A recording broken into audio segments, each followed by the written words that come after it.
Hello সবাই। আমি আশা করছি যে আপনারা একদম সেফ অ্যান্ড সাউন্ড আছেন এবং যেখানেই আছেন আপনারা আপনাদের মেন্টাল হেলথকে প্রায়োরিটাইজ করে নিজের কাজকর্ম করছেন। আচ্ছা, আজকে আমরা একটা খুব ইন্টারেস্টিং জিনিস নিয়ে একটু আম পড়াশোনাই করব। আমি যেমন আপনাদেরকে মনে করিয়েছিলাম যে পড়াশোনা ইজ ভেরি ইম্পর্ট্যান্ট। আর জিনিসপত্র বিষয়ে নলেজ গ্যাদার করে রাখাটা ইজ ইকুয়ালি ইম্পর্ট্যান্ট, তাই না? আচ্ছা, তো আসুন আজকে আমরা একটা খুবই ইন্টারেস্টিং একটা অ্যানিমালের ব্যাপারে জানি, যেটা অ্যাকচুয়ালি অ্যানিমালও নয়, একটা রেপটাইল।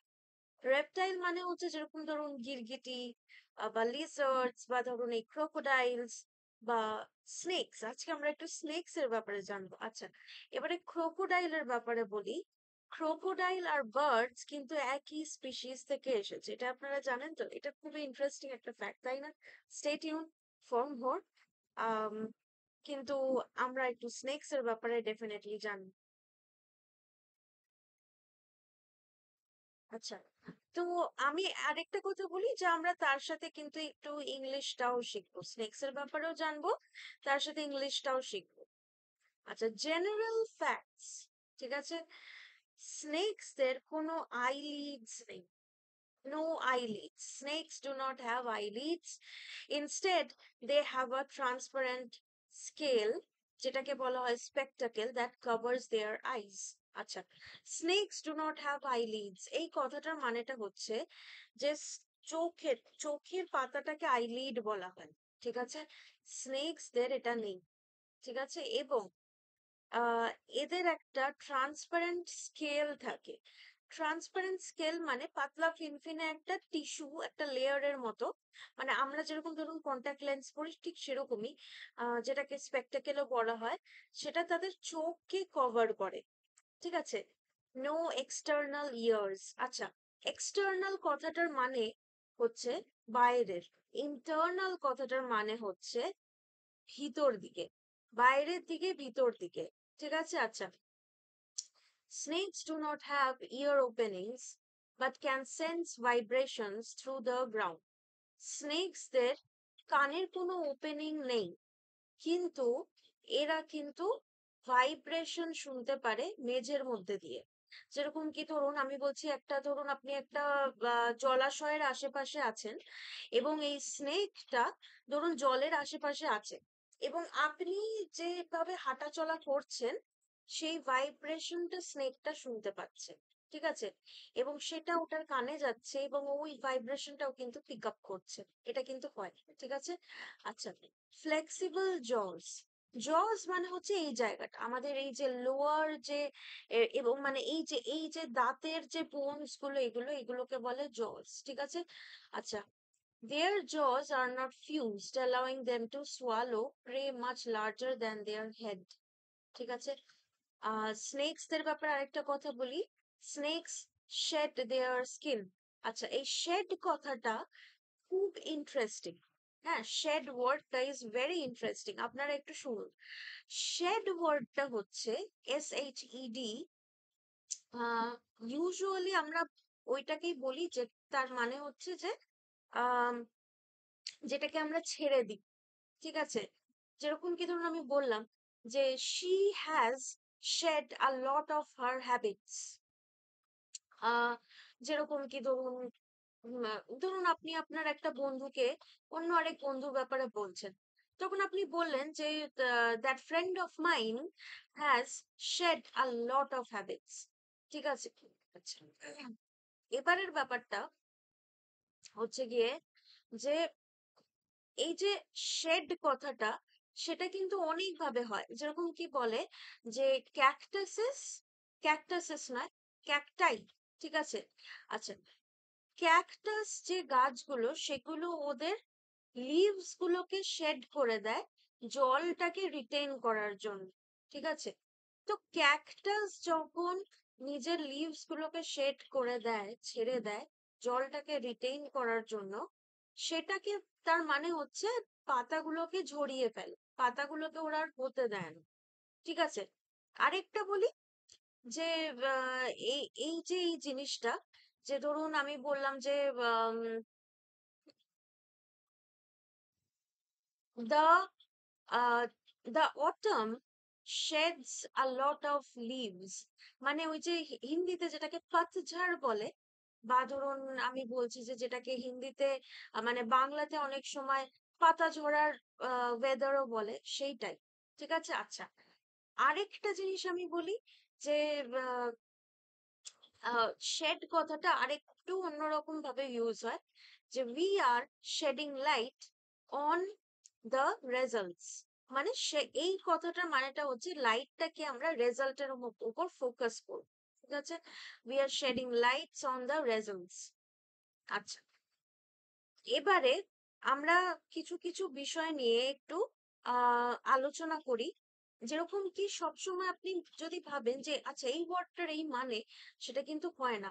কিছু কিছু ক্ষেত্রে একটা ওয়ার্ডের দু রকমের মিনিং থাকে, সেটা শুনতে ঠিক অপোজিট লাগে। যেরকম কি আপনি ভাবতে পারেন যে আচ্ছা ক্যাকটাস লিভ শেড করে দেয়, তার মানে হচ্ছে যে আহ, মানে পাতাগুলো চলে গেল। কিন্তু আবার ক্যাকটাস, আবার আমরা বলছি যে she is shedding light on the results. ঠিক আছে, তার মানেটা কি? তার মানে হচ্ছে যে একটা শেড কথার মানে হচ্ছে ছেড়ে দেওয়া। এই যে যেমন আমরা ফিরে আসি স্নেকের টপিকটাতে, যে snakes shed their skin multiple times a year to grow and remove parasites, মানে ওরা ওদের খোলসটাকে ছেড়ে দেয়। কিন্তু এই যে শেডিং দ্য লাইট মানে কিন্তু লাইটটাকে ছেড়ে দেওয়া নয়। শেডিং দ্য লাইট মানে হচ্ছে লাইটটাকে একটা জিনিসের ওপর ফোকাস করা। ঠিক আছে, that is called shedding the light. ঠিক আছে, আচ্ছা। Snakes shed their skin multiple times a year to grow and remove parasites, মানে এদের যে খোলসটা সেটার মধ্যে অনেক প্যারাসাইট গজাতে থাকে এবং স্নেকসরা সেগুলোকে ছাড়িয়ে দেয়। মানে ওদের স্কিনটাকে যখন ওরা খোলস ছেড়ে দেয় তখন ওই প্যারাসাইটস গুলোই আবার রিমুভ হয়ে যায়, আবার নতুন করে যখন স্কিনটা হয় আবার সেখানে নতুন করে প্যারাসাইট হয়। লেগলেস রেপটাইলস। ঠিক আছে, এই যে রেপটাইল, রেপটাইল হচ্ছে স্নেক, লিজার্ড, এইগুলোর বা যে ধরুন কেঁচো পোকা, সেগুলোকে বলা হয় রেপটাইল। ঠিক আছে, আর রিপিটিআইএলই। আচ্ছা, এইগুলো লিজার্ড থেকে অনেক আগে, মানে মিলিয়নস অফ ইয়ার্স আগে, মানে মিলিয়ন অফ ইয়ার মানে বুঝতে পারছেন, তখন থেকে এই রেপটাইল গুলো, এই লিজার্ড গুলো ডেভেলপ করে নিজেদের হাত পা। ঠিক আছে, এবং করতে করতে কখনো হাত পা গজায়, কখনো হাত পা ক্ষয়ে যায়, শেড করে দেয়, সেখান থেকে স্নেকস পাই আমরা। আচ্ছা, বিহেভিয়ার আর অ্যাডাপ্টেশনস। ফোর্ক টাং, যেরকম কি it helps them taste their air and detect chemical signals from prey. Fork tongue মানে হচ্ছে জিভটা, জিভটা কিরকম বলতো, ফোর্ক মানে আমাদের যে কাঁটা চামচ থাকে ওরকম টাইপের জিভটা। ঠিক আছে, এটা ওদেরকে হাওয়ার মধ্যে থেকে কেমিক্যাল, ধরুন আমি বলছি আমাদের হাওয়াতে এমনিতেই কত কেমিক্যাল থাকে, তাই না? এবারে সেখান থেকে আপনি দেখুন যে আম, কত রকমের ইনসেক্টসরা আছে যেগুলো হাওয়াতে ঘুরে বেড়ায়। কত, মানে আমি বলছি স্পেশালি, আপনি তো এই শহরতলির এরিয়াটা তো নয়, স্নেকসরা ধরুন একটুখানি আমি বলছি যে আহ জংলা জংলা এরিয়াতেই থাকতে পারে। সেইখানে কত আরো অ্যানিমালস, কত আরো কিছু থাকবে। তো ওরা ওদের যে ব্যাপারটা, কোথায় কোন অ্যানিমাল গেছে, কোথায় কোন শিকার আছে, সেইগুলোকে ওরা খুঁজে পায় হচ্ছে ওই ফোর্ক টাংটাকে ওরা হাওয়ায় বার করে, এবং তখন ওরা স্মেলটা নিয়ে নেয় সেইভাবে। ঠিক আছে, আচ্ছা। Heat sensing pits, pit viper, python, and boas have special pits near their mouths to detect infrared heat from warm-blooded prey. আচ্ছা, হিট সেন্সিং পিটস মানে হচ্ছে পিট ভাইপার। পিট ভাইপার কথাটার মানেটা হচ্ছে যে আহ এটা এক ধরনের স্নেক, যেটা পাইথন, যেটা হচ্ছে পাইথন এবং বোয়া যে স্নেক গুলো হয়, সেগুলো নিজেদের মুখের একটা অংশ, পিঠ মানে কি বলুন তো, আমি বলছি the pit of my hand, মানে এটা আমার হাত আর এটা হাতের তলাটা হচ্ছে পিঠ। ঠিক আছে, মুখের তলাটা হচ্ছে পিঠ। ঠিক আছে, টু ডিটেক্ট কথাটা মানেটা হচ্ছে সেন্স করা, infrared heat from warm blooded prey. তো তার মানে আশেপাশে যখন কোনো ওয়ার্ম ব্লাডেড কোনো স্নেক থাকে, মানে কোনো জীবজন্তু থাকে যেগুলোকে ওরা শিকার করতে পারবে, সেগুলো যদি ওয়ার্ম ব্লাডেড হলে সেগুলোকে ওরা সাথে সাথে সেন্স করে নেয়, এবং ওদের মুখের তলার যে অংশটা সেটা দিয়ে ওরা সেন্স করে। ঠিক আছে। আচ্ছা, ফাস্টেস্ট স্ট্রাইক। এই যে গ্যাবন যে ভাইপারটা থাকে, সেই ভাইপারটা সব থেকে ফাস্টেস্ট স্ট্রাইক থাকে। ঠিক আছে। এটা প্রেটাকে হিট করে শুধুমাত্র 0.2 সেকেন্ড। ক্যাবন ভাইপার বলে এই যে স্নেকটা আছে, সেটা নিজের যে মানে যেটাকে ধরুন ও ধরে খাবে, সেটাকে ও 0.2 সেকেন্ডসে হিট করে। হ্যাবিটেট আর ডাইভার্সিটি। ঠিক আছে। এবারে হ্যাবিটেট আর ডাইভার্সিটির ব্যাপারে বলি।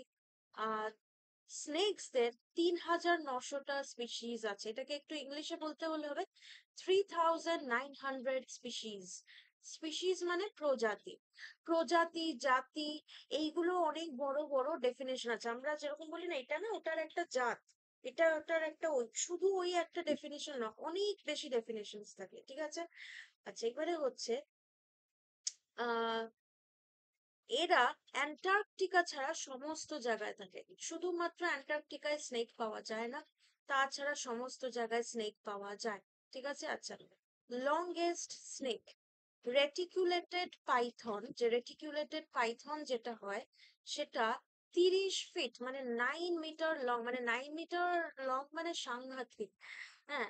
আচ্ছা, smallest snake Barbados thread snake যেটা হয় সেটা 4 ইঞ্চি, চার 4 ইঞ্চেস হয়, এবং 10 সেন্টিমিটার লং হয়। আচ্ছা, এবারে হচ্ছে সব থেকে যেটা ভেনামনাস স্নেক দুনিয়াতে বলা হয়, যেটা সব থেকে বেশি এটাতেই বিষ থাকে, সেটা হচ্ছে ইনল্যান্ড তাইপান। সব থেকে বেশি ভেনাম মানে পয়জন এর মধ্যেই থাকে, যে কোনো স্থলের যা কিছু। এবং এটাকে আবার ফিয়ার্স স্নেকও বলা হয়, ফিয়ার্স স্নেক। ঠিক আছে। হেভিয়েস্ট স্নেক, সব থেকে বেশি যেটা ভারী, সেটা হচ্ছে গ্রিন অ্যানাকোন্ডা। এটা 227 কেজি ওজন হয়। আচ্ছা, সব থেকে বেশি ফাস্টেস্ট ব্ল্যাক মাম্বা যে স্নেকটা থাকে, সেটা 19 কিলোমিটার/আওয়ারে মুভ করতে পারে। আচ্ছা, ওল্ডেস্ট রেকর্ডেড স্নেক হচ্ছে a ball python named Ben, lived for 47 years in captivity. আচ্ছা, a ball python named Ben lived for 47 years in captivity. Ball Python যে কথাটা, বল পাইথন মানে হচ্ছে যে এটা একটা স্নেকের একটা জাত, এবং সেটাকে বেন বলা হয়। এটা 47 ইয়ার্স আটকে থাকে। আচ্ছা, লার্জেস্ট ভেনামনাস স্নেক হচ্ছে যে এটা কিং কোবরা, সেটা 18 ফিট, 5.5 মিটার লম্বা। ঠিক আছে। লং লিভড স্পিসিস, কিছু কিছু বোয়া কনস্ট্রিক্টর আর পাইথন কিন্তু 30 ইয়ার্স বেঁচে থাকে, 30 বছর বেঁচে থাকে। তো স্নেক রিলেটেড কিছু আমার কিছু মানে নিজস্ব কিছু এক্সপিরিয়েন্স বলি। যেরকম কি ধরুন, আমি এক সময় বেরিয়েছিলাম ঘুরতে, তখন ধরুন এটা খুব আগের যে ঘটনা তা কিন্তু নয়, কিন্তু আমি যখন ঘুরতে বেরিয়েছিলাম তখন আমি এটা শুনছিলাম যে ওদের মানে একটা গ্রামে গেছিলাম, গ্রামটার নাম আমি বলবো না, কারণ এটা আপনাদের সবার কাছে একটা সারপ্রাইজই থাকুক। তো ওইখানে নাকি ওরা ওই মানে রাত্রেবেলা এখনো পর্যন্ত কিছু কিছু স্নেক এসে ওদের মানে কুঁড়ে ঘর থেকে বাচ্চাদেরকে তুলে তুলে নেয়। এটা খুবই স্যাড। কিন্তু আমার মনে হয় যে আমাদের একটুখানি জানা উচিত, তাই না, যে সত্যি এরকমই যদি হয়, যে আমরা সবাই একটুখানি ইনিশিয়েটিভ নিলাম, যে এই যে নানা রকম যে অ্যাক্সিডেন্ট গুলো, যে স্নেক গুলো এরকম মানে নানা রকম ভাবে আহ আমাদেরকে প্রে করছে, সেইটাকে একটুখানি আমরা কিভাবে কন্ট্রোল আনতে পারি, তাই না? Stay tune for more.